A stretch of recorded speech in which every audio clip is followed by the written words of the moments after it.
ಹರೇ ಕೃಷ್ಣ. ನಮಸ್ಕಾರ ಸ್ನೇಹಿತರೆ. ಇಂದಿನ ಶ್ಲೋಕದಲ್ಲಿ ಶ್ರೀಕೃಷ್ಣ ಹೇಳ್ತಾನೆ, ಎಲ್ಲವನ್ನ ಪಡೆದು ಅದನ್ನು ದೇವತೆಗಳಿಗೆ ಅರ್ಪಿಸದೆ ತಾನೊಬ್ಬನೇ ಅನುಭವಿಸುವವನನ್ನು ಕಳ್ಳ ಅಂತ ಹೇಳ್ತಾನೆ. ಈಗಿನ ಶ್ಲೋಕದಲ್ಲಿ ಮತ್ತೇನು ಹೇಳ್ತಾನೆ ನೋಡೋಣ. ಭಗವದ್ಗೀತೆಯ 3ನೇ ಅಧ್ಯಾಯ ಕರ್ಮಯೋಗದ 13ನೇ ಶ್ಲೋಕ. ಯಜ್ಞಶಿಷ್ಟ ಶೀನಃ ಸಂತೋ ಮುಚ್ಯಂತೆ ಸರ್ವ ಕಿಲ್ಬಿಷೈಃ ಭುಂಜಂತೆ ತೇ ತ್ವಗಂ ಪಾಪಾಯೇ ಪಂಚಾತ್ಯಾತ್ಮಕಾರಣಾತ್. ಈ ಶ್ಲೋಕದ ಅರ್ಥ, ಯಜ್ಞದಲ್ಲಿ ಉಳಿದ ಅನ್ನವನ್ನು ಸೇವಿಸುವ ಶ್ರೇಷ್ಠ ಪುರುಷರು ಎಲ್ಲ ಪಾಪಗಳಿಂದ ಮುಕ್ತರಾಗ್ತಾರೆ. ಹಾಗೆ ಯಾವ ಪಾಪಿ ಜನರು ತಮ್ಮ ಶರೀರ ಪೋಷಣೆಗಾಗಿಯೇ ಅನ್ನವನ್ನು ತಯಾರಿಸುತ್ತಾರೋ ಅವರು ಪಾಪವನ್ನೇ ತಿನ್ನುತ್ತಾರೆ ಅಂತಲೇ ಶ್ರೀಕೃಷ್ಣ.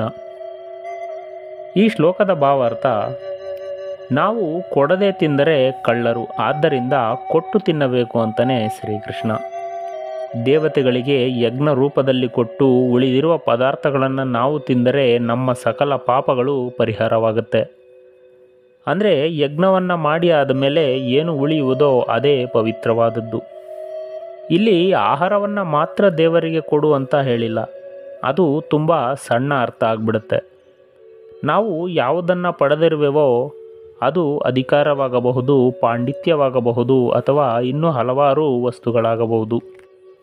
ಯಾವಾಗ ನಾವು ಅದನ್ನು ಭಗವಂತನಿಗೆ ಅವನ ಮಕ್ಕಳ ಮೂಲಕ ಕೊಡುವೆವೋ ಆಗ ಅವನಿಗೆ ಸೇರುತ್ತೆ. ನಾವು ದೇವರಿಗೆ ಪ್ರತ್ಯಕ್ಷ ಕೊಡೋದಕ್ಕೆ ಆಗದೇ ಇರಬಹುದು, ಆದರೆ ಪ್ರತಿಯೊಬ್ಬ ಜೀವರಾಶಿಯಲ್ಲೂ ಭಗವಂತನಿದ್ದಾನೆ, ಅದು ಅವನಿಗೆ ತಲುಪುತ್ತೆ. ಹೇಗೆ ಒಂದು ಕಾಗದವನ್ನು ದಾರಿಯಲ್ಲಿರುವ ಯಾವ ಅಂಚೆ ಪೆಟ್ಟಿಗೆಯಲ್ಲಿ ಹಾಕಿದರೂ ಅದು ಮುಖ್ಯ ಕಚೇರಿಗೆ ತಲುಪಿ ಅಲ್ಲಿಂದ ಸೇರಬೇಕಾದ ವಿಳಾಸಕ್ಕೆ ಹೋಗುತ್ತೋ ಹಾಗೆ. ಇದರಿಂದ ಎಲ್ಲವೂ ಹೊರಟು ಹೋಗೋದಿಲ್ಲ, ಅದು ವೃದ್ಧಿಯಾಗುತ್ತೆ. ಯಾವಾಗ ನಾವು ಯಜ್ಞವನ್ನು ಮಾಡ್ತೀವೋ ಆಗ ಆ ವಸ್ತುವನ್ನು ಸಂಗ್ರಹಿಸೋದಕ್ಕೆ ಮಾಡಿದ ಪಾಪಗಳಿಂದ ಪಾರಾಗ್ತೇವೆ. ಈ ಜೀವನದಲ್ಲಿ ಯಾವ ಕೆಲಸವನ್ನು ಮಾಡಬೇಕಾದರೂ ಅದರಿಂದ ದುಃಖವಾಗುತ್ತೆ, ಕಷ್ಟವಾಗುತ್ತೆ.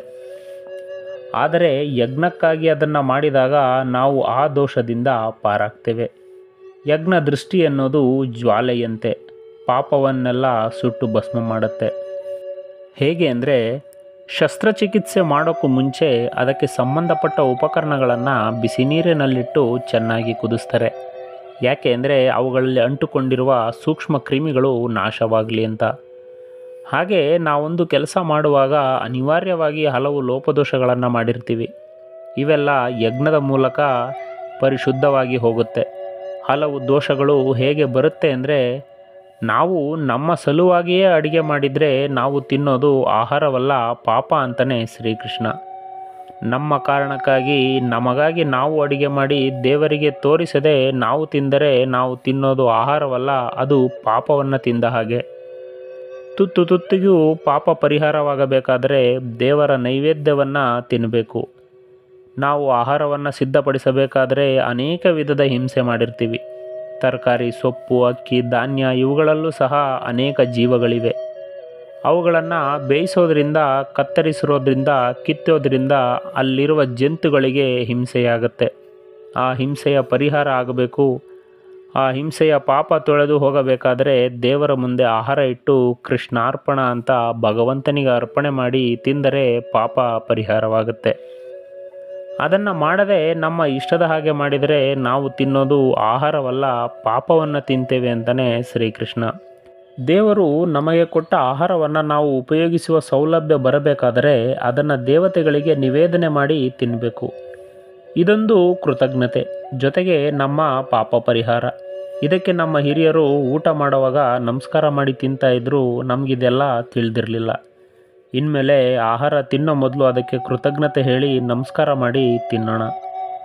ಒಂದು ವಸ್ತುವಲ್ಲೂ ಜೀವಕಣ ಇದೆ, ಅದಕ್ಕೆ ಕೃತಜ್ಞತೆ ಸಲ್ಲಿಸಬೇಕು ಅಂತ ಹೇಳುತ್ತೆ ನಮ್ಮ ಭಗವದ್ಗೀತೆ. ನಮಸ್ಕಾರ. ಶ್ರೀಕೃಷ್ಣ ಅರ್ಪಣಮಸ್ತು.